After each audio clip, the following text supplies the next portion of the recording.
Hi guys, and welcome back to the 2.5-year update of the 2018 Mitsubishi Outlander PHEV. It's going to be a short and to the point video, so let's get started. First things first, I had zero problems with this car. Very, very reliable. No problems whatsoever. The only time I went to the dealership was for scheduled maintenance, which was pretty much just oil changes. And I drive about 30,000 kilometers a year, which is a lot, way above average. And even then, the appointments were about 4 months apart, so not bad at all. And the service was about 80 to 90 Canadian dollars each time. Other than that, nothing, just tire rotations and oil changes. That's it. So very reliable. Second thing, this Hov lane usage, even when you're driving by yourself. HOV, high occupancy vehicle. So this is to encourage carpooling here in Toronto. And if you drive any car, and as long as there are 2 or more passengers in the car, you can use the HOV lane. As you can see, it's not busy, and it comes really handy during rush hour. However, if you have an electric vehicle or a plug-in hybrid like this, so PHEV or EV, you get green plates, which allow you to use the HOV lanes all by yourself. And I have thoroughly enjoyed it. Obviously, things have changed. There's not as much and as bad traffic anymore because of COVID, but then there are times when there is. And I got this car 2.5 years ago, so way before COVID. So I have been enjoying this privilege thoroughly, and honestly, I cannot see myself going back to another car which is going to be without green plates. Like, I will be miserable. So 2 great things. 1, very reliable. 2, not specific to this vehicle, but one of the advantages, HOV usage. 3rd, let's talk about the EV range.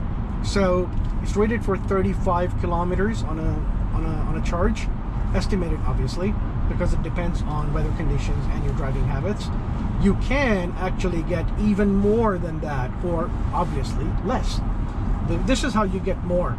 So obviously, if you're driving on the highway, you're driving highway speeds, which means you're going to use up more energy.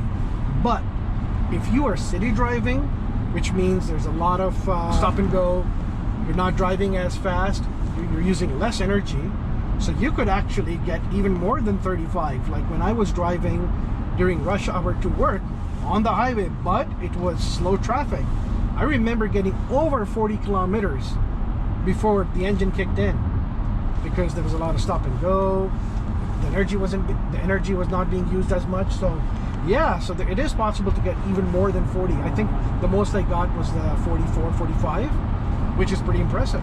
And obviously, if you're running air conditioning or heating, that's going to affect your mileage, so your EV range.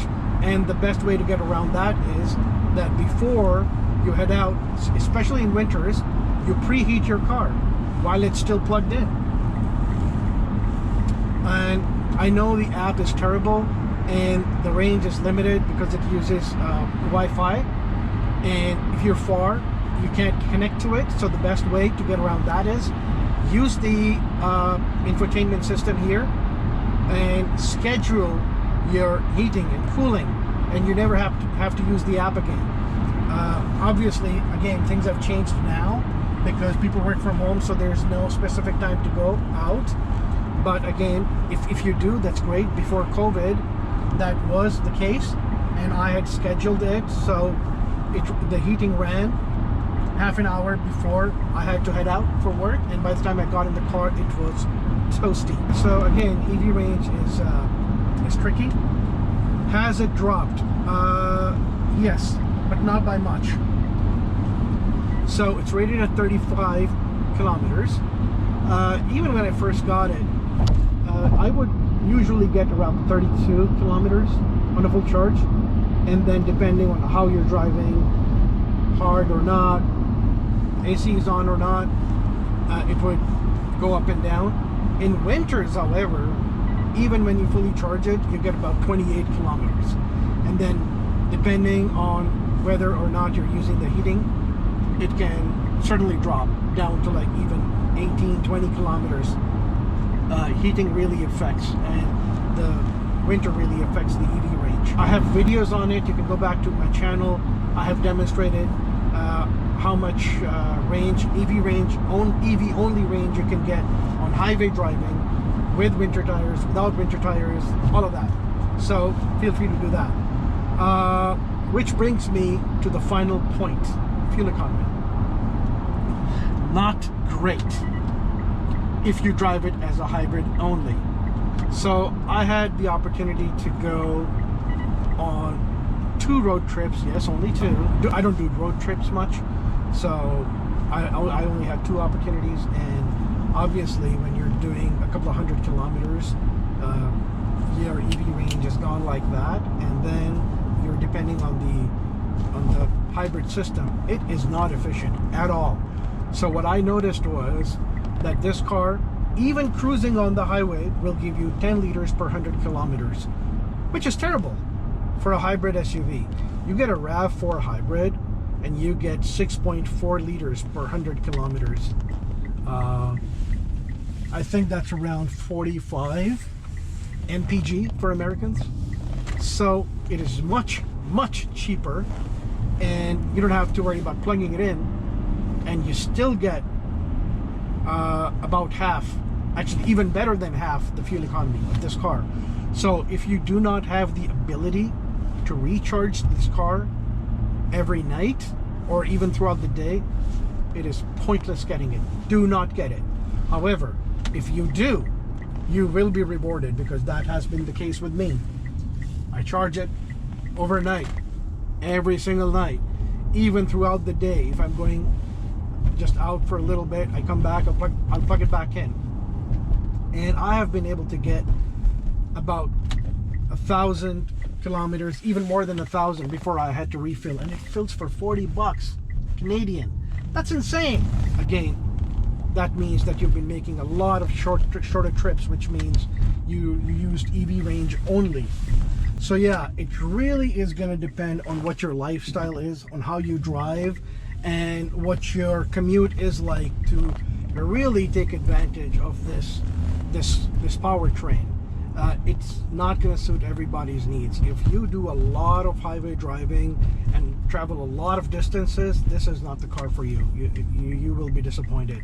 However, if your daily commute includes shorter distances, then you will be very happy. Is it worth getting it? The answer is, it depends. When I got this car, I got a $7,000 rebate from the government, and I got a $3,000 discount on top, so $10,000 in discounts, which brought the car payment really low. So it was a $60,000 car, taxes in, so I really paid $50,000. The Premier, Doug Ford, canceled that incentive program, and then a federal program kicked in, and now that rebate is down to $2,500. Yeah, for Ontario, it doesn't make sense anymore at this price. Not just this vehicle, all EVs are very expensive to buy, and they only make sense if there's a good incentive on them. Otherwise, like, they're way too expensive for what they are. And there are other provinces other than Ontario that really they still have really good incentives, so it may make sense over there.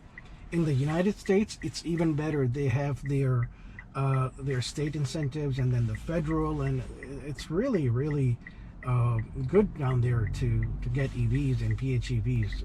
So yeah, it really depends on where you are and what kind of incentives you get, and that will determine whether getting this car is worth it or not. They are a good bargain in the used car market though, so if a brand new car doesn't make sense to you, they're going to be a good bargain in the used car market. What I have learned from this car is that I really love driving it in the EV range, and it actually bothers me when the engine kicks in. Not because it's using gas, it's just because, like, just the feeling of driving on electric only, it's so smooth and quiet, and I just like that. And I think it's a great segue to get into an EV. So if you are an ICE driver, ICE means like regular cars, internal combustion engines, and you're worried about getting into an EV, get something like this, and it will give you the perspective of EV driving. And you may find out that you love it, you may find out that you don't, and I certainly love it, and I can see myself getting into a fully electric car next, and that is the plan. My next car is definitely going to be an EV. So there you have it. That was my 2.5-year update on this car. If you have any questions, let me know in the comment sections below. And if you haven't already, please like, subscribe, comment, and share. And yeah, do subscribe. I see my videos have like tens of thousands of views, and I don't even have 500 subscribers. So come on, hit that subscribe button. Come on, it's free. Bye for now.